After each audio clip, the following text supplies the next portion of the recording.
यह लड़की सोने की एक्टिंग कर रही थी। असल में वह किसी के इंतजार में थी। तब से उसके पापा लड़की के कमरे में आते हैं और लड़की को सोया हुआ देख फटाफट कमरे की लाइट बंद करके कमरे से बाहर निकल जाते हैं। लड़की अपने पापा को पागल बनाकर खुश हो ही रही थी कि उसे कार के हॉर्न की आवाज सुनाई देती है। हॉर्न की आवाज सुनकर लड़की जल्दी से उठकर खिड़की के पास जाकर देखती है तो उसका बॉयफ्रेंड ज्ञान था, जिसका वह इंतजार कर रही थी। ज्ञान उसे नीचे बुला रहा था। इसके बाद लड़की अपने पापा के कमरे में दबे पांव जाती है और वहाँ उसके पापा गहरी नींद में सोए हुए देखकर लड़की सोचती है, अब मजा आएगा ना बेडू। इस मौके का फायदा उठाकर लड़की अपने बॉयफ्रेंड के पास आती है, लेकिन लड़की को जरा भी भनक नहीं लगा कि उसके घर का नौकर उसे देख रहा है। नौकर देखने के बाद बोला, अरे साला ये तो अलग ही मजा कर रही है। फिर दोनों होटल के लिए जाने लगते हैं। कुछ ही देर में दोनों ओयो में आ जाते हैं और कमरे में बहुत मजा करते हैं। उसके बाद ज्ञान लड़की को घर छोड़ता है और अपनी कार में बैठकर अपने घर के लिए निकल जाता है। फिर लड़की भी अपने घर के अंदर जाकर बेड पर सो जाती है और हरदम बॉयफ्रेंड के सपने देखने लगती है। उसके बाद रात हुई। फिर सुबह होने के बाद लड़की नींद से उठकर बाथरूम के लिए जाने लगती है। बाथरूम में आकर झरने के नीचे मजे से नहाती है। नहाने के बाद अलमारी के पास आकर कॉलेज की यूनिफॉर्म पहनती है। पापा को कॉलेज के लिए अलविदा कहती है। फिर कार में बैठकर लड़की कॉलेज जाने लगती है। लड़की चुपचाप रास्ते से जा रही थी कि तभी लड़की का बॉयफ्रेंड कार अढ़ाए खड़ा हुआ था। लड़की अपने बॉयफ्रेंड को देखकर मन ही मन वह बहुत खुश थी। तभी ज्ञान ने आंखों ही आंखों में उसे इशारा किया। लड़की थोड़ी झिझकी, फिर उसके साथ चली गई। दोनों सीधे ओयो के पास रुके और अंदर चले गए। फिर ज्ञान ने एक इशारा किया और वह बेड पर चली गई। उसके बाद समय का पता ही नहीं चला। उधर घर में माहौल बदलने लगा था। लड़की के पापा बेचैनी में टहल रहे थे। उन्होंने नौकर से कहा, रामू देख जरा ये ससुरी अभी तक घर क्यों नहीं आई। रामू को पहले से ही उस पे शक था। उसे कुछ ठीक नहीं लग रहा था। उसने बिना देर किए गाड़ी निकाली और निकल पड़ा। थोड़ी देर बाद वह एक होटल के पास रुका। बाहर एक जानी पहचानी कार खड़ी थी। रामू का शक और गहरा हो गया। अंदर जाकर उसने देखा तो ज्ञान और लड़की साथ बैठे बातें कर रहे थे। रामू का गुस्सा फूट पड़ा। वह बड़बड़ाया, कॉलेज का नाम लेकर बाहर घूम रही है। रामू सीधे घर लौटा और सारी बात लड़की के पापा को बता दी। यह सुनकर पापा के पैरों तले जमीन खिसक गई। पापा गुस्से में बोले, ससुरी को आने दो घर, पिक्चर का अवार्ड दूंगा। इसके बाद लड़की मजे करके घर आती है और वहाँ नौकर हंसी रोककर खड़ा हुआ था। फिर क्या था, पापा उसे डंडे से लिड़ा लिड़ा के मारने लगते। दे दनाधन, दे दनाधन। ऐसे नौकर ने ससुरी को सबक सिखाया। ज्ञान भाई देर रात तक गेम खेलते रहते थे। इसी वजह से वे सुबह हमेशा अपनी पत्नी के साथ देर से उठते थे। एक दिन ज्ञान भाई और उनकी पत्नी पायल मजाक मस्ती कर रहे थे। तब खिड़की के बाहर से कालिया सेठ झांक रहा था। उसके मन में ख्याल आया, काश ज्ञान भाई की पत्नी मेरी होती। सुबह दोनों नहा धोकर कपड़े बदलते हैं। पायल रसोई में जाती है और प्यार से खाना बनाने लगती है। खाना बनाने के बाद पायल कहती है, मैं जोनी पार्लर जा रही हूँ, जल्दी लौट आऊंगी। ज्ञान भाई मुस्कुराकर कहते हैं, ठीक है जल्दी आना। लेकिन यह सब चुपके से कालिया सेठ देख रहा था। जैसे ही पायल कार से पार्लर जाने लगी, वह उसका पीछा करने लगा। दूसरे रास्ते से आगे जाकर वह सुनसान रोड पर बीच सड़क में खड़ा हो गया। पायल ने गाड़ी रोकी और गुस्से में बोली, क्यों खड़े हो बीच रास्ते में, हटो, मुझे पार्लर जाना है। कालिया सेठ हंसते हुए बोला, चलो मेरे साथ, तुम्हें रानी बनाकर रखूंगा। पायल ने सख्त लहजे में कहा, मुझे अकेला छोड़ दो और रास्ते से हट जाओ। लेकिन कालिया सेठ गुस्से में आ गया। पायल मदद के लिए चिल्लाने लगी, मगर वहाँ कोई नहीं था। कुछ देर बाद कालिया सेठ हंसता हुआ वहाँ से चला गया। काफी देर हो जाने पर ज्ञान भाई बेचैन हो गए। इतनी देर क्यों हो गई, पायल अभी तक क्यों नहीं लौटी। वे बाइक लेकर रास्ते की ओर निकले। सुनसान रोड पर उन्होंने अपनी पत्नी को घायल हालत में पड़ा देखा। ज्ञान भाई रोते हुए बोले, यह सब किसने किया, मुझे बताओ। पायल ने आंसुओं के साथ कहा, यह सब कालिया सेठ ने किया है। इतना कहकर उसने दम तोड़ दिया। ज्ञान भाई फूट फूट कर रोने लगे, जिसने मेरी पत्नी की जान ली है, मैं उसे कभी नहीं छोड़ूंगा। भारी कदमों से चलते हुए रास्ते में उन्हें एक फकीर मिला। ज्ञान भाई ने उससे मदद मांगी। फकीर ने उन्हें एक विशेष शक्ति दी, जिससे ज्ञान भाई एक खूबसूरत लड़की में बदल सकते थे। अब उनका एक ही मकसद था, पायल का बदला। बारिश की रात थी। ज्ञान भाई लड़की का रूप सोनम लेकर कालिया सेठ के घर पहुँचे और डोरबेल बजाई। दरवाजा खुला। कौन हो तुम, सोनम बोली। बारिश बहुत तेज हो रही है, क्या मैं आज रात यहाँ रुक सकती हूँ। कालिया सेठ मुस्कुराया, हाँ हाँ क्यों नहीं। कुछ देर बाद सोनम जोर से हंसी और बोली, अबे कमीने, जानता है मैं कौन हूँ। ज्ञान भाई ने अपना असली रूप दिखाया। कालिया सेठ कांपते हुए बोला,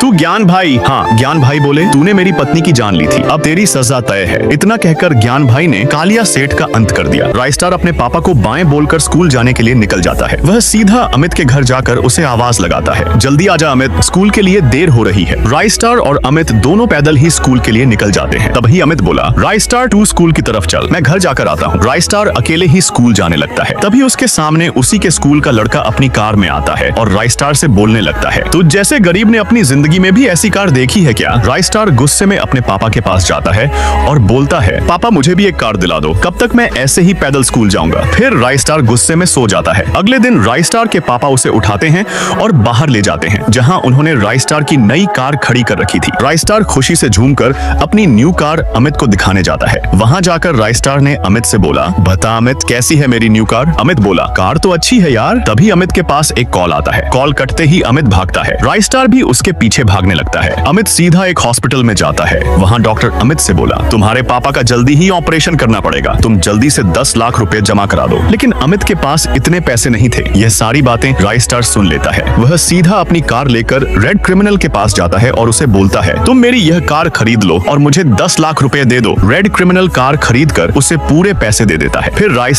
पैसे लेकर हॉस्पिटल जाता है और वहाँ पर 10 लाख रुपए जमा कराकर बोलता है, इन अंकल का इलाज कर दो। डॉक्टर अमित के पापा का इलाज शुरू कर देता है। थोड़ी देर बाद अमित वहाँ खाली हाथ आ रहा होता है। तभी अमित अंदर जाता है और अपने पापा को एकदम ठीक देखकर खुश हो जाता है और खुशी खुशी अपने पापा को लेकर घर चला जाता है। एक गाँव था जहाँ गौरव अपने पापा के साथ रहता था। वे बहुत गरीब थे। अक्सर उस गाँव के लोग रात में बीमार पड़ते रहते थे। एक दिन गौरव के पापा रात के समय बहुत ज्यादा बीमार हो गए। गौरव अपनी बाइक उठाता है और दवाई लेने अस्पताल जाने लगता है। बीच रास्ते में एक ब्रिज पड़ता था जहाँ रात को कोई नहीं जाता था क्योंकि लोग कहते थे कि वहाँ एक साया रहता है। उस दिन गौरव अपने पापा के लिए उसी ब्रिज से गुजरा। तभी ब्रिज के बीचों बीच उसकी बाइक खराब हो गई। वह घबरा जाता है, बाइक चेक करता है और किसी तरह वहाँ से निकल जाता है। वह अस्पताल पहुंचकर दवाई ले आता है और वापसी में फिर वही ब्रिज आता है। जैसे ही वह ब्रिज पर चढ़ता है, अचानक गाना गाने जैसी आवाज आने लगती है। डर के मारे वह भगवान का नाम लेता है और किसी तरह घर पहुंच जाता है। दवाई देने के बाद उसके पापा की हालत संभल जाती है। अगली सुबह गौरव गांव के सरपंच के पास जाकर पूछता है, सरपंच जी, इस ब्रिज पर आखिर होता क्या है? सरपंच बताते हैं कि कुछ साल पहले यहाँ एक लड़का रहता था। उसका नाम अमित था। एक रात वह इसी ब्रिज से गुजर रहा था कि कुछ बदमाशों ने उसे रोक लिया। पैसे मांगने पर अमित ने मना कर दिया। गुस्से में आकर उन्होंने उसे मार दिया। अमित के पिता पहले से अस्पताल में भर्ती थे और बेटे की मौत की खबर सुनते ही उनकी भी मौत हो गई। तभी से यह ब्रिज भूतिया माना जाने लगा। यह सुनकर गौरव दंग रह जाता है और सोचता है कि इसका कोई उपाय जरूर होना चाहिए। वह एक साधु के पास जाता है जिनका नाम सूखा बाबा था। सूखा बाबा थोड़े मजाकिया स्वभाव के थे। गौरव बोला, बाबा, उस ब्रिज के साए को शांत करने का उपाय बताइए। बाबा बोले, उपाय है लेकिन आसान नहीं। इसके लिए उस आत्मा को इंसाफ दिलाना पड़ेगा। उस रात गौरव ब्रिज पर बैठा रहता है। तभी अमित की आत्मा प्रकट होती है। आत्मा पूछती है, तुझे भी मरना है क्या? गौरव कहता है, नहीं, मैं तुम्हें इंसाफ दिलाने आया हूँ। आत्मा बताती है कि उसे मारने वाला आदमी कंजूस भाई है जो क्लॉक टावर इलाके पर राज करता है। सच जानकर गौरव गुस्से में भर जाता है और इंसाफ करने के लिए निकल पड़ता है। वह तुरंत उसके अड्डे पर पहुंचता है और गरज कर कहता है, क्या रे कंजूस, तूने अमित को मारकर अच्छा नहीं किया। तभी कंजूस भाई बोला, तुझे भी मरना है क्या? यह सुनकर गौरव गुस्से से लाल हो गया। उसने अपनी गन निकाली और कंजूस को हमेशा के लिए कंजूस बना दिया। रोनी क्लास का बैक बेंचर था जो हमेशा सबसे पीछे बैठा करता था। स्कूल के टीचर भी उससे बहुत परेशान रहते थे। उसका स्कूल गांव के एक कोने में था। स्कूल के पीछे एक अजीब और बड़ा सा जंगल था जो देखने में बेहद डरावना लगता था। टीचर बच्चों को उस जंगल में जाने से सख्त मना करते थे क्योंकि कहते थे कि जो एक बार वहां गया वो दोबारा जिंदा वापस नहीं आया। गांव वालों का कहना था कि कई साल पहले विक्रम नाम का एक लड़का उस जंगल में गया था। तभी वहां एक अजीब सा भेड़िया आया और उसने विक्रम को मार डाला। उसी दिन से विक्रम की आत्मा जंगल में भटकती है और आने वालों को अपना शिकार बनाती है। लेकिन रोनी को ये सब बस डरावनी कहानियां लगती थी। रोनी का एक खास दोस्त था ज्ञान। दोनों एक नंबर के शरारती लड़के थे। एक दिन दोनों ने फैसला किया कि वे जंगल में जाकर साबित करेंगे कि वहाँ कोई भूत नहीं है। उस रात स्कूल खाली होते ही रोनी और ज्ञान वहाँ पहुँचे। दोनों डरे हुए थे लेकिन पीछे हटने का अब कोई रास्ता नहीं था। हिम्मत करके वे जंगल में घुस गए। काफी देर तक इधर उधर भटके लेकिन कुछ नहीं दिखा। रोनी ने हंसते हुए कहा, देखा ज्ञान, यहाँ कुछ भी नहीं है, सब झूठी बातें हैं। इतना कहकर रोनी आगे बढ़ गया लेकिन ज्ञान वहीं रुक गया। तभी उसकी नजर दूर चमकती हुई किसी चीज पर पड़ी। वह धीरे धीरे उधर गया। पास जाकर देखा कि वहाँ भेड़िए के छोटे छोटे बच्चे थे। ज्ञान उन्हें ध्यान से देख ही रहा था कि अचानक एक भेड़िया उसके सामने आया और पल भर में विशाल हो गया। उसने ज्ञान को उठाकर जमीन पर पटक दिया। इधर रोनी काफी देर तक ज्ञान को ढूंढता रहा। आखिरकार उसे वही भेड़िए के बच्चे दिखे। रोनी को वे बहुत क्यूट लगे और वह उनमें से एक को चुपके से अपने घर ले गया। उसे अंदाजा भी नहीं था कि वो कितना खतरनाक है। सुबह रोनी स्कूल पहुंचा तो वहाँ भीड़ लगी थी। बीच में ज्ञान की लाश पड़ी थी। रोनी रोने लगा और खुद को दोष देने लगा। तभी उसकी नजर उसी भेड़िए पर पड़ी जिसे वह घर पर छोड़ आया था। गुस्से में रोनी ने भेड़िए को पिंजरे में बंद कर दिया लेकिन रात को वह पिंजरे से बाहर आ गया। भेड़िया बाहर निकला, अपना रूप बदला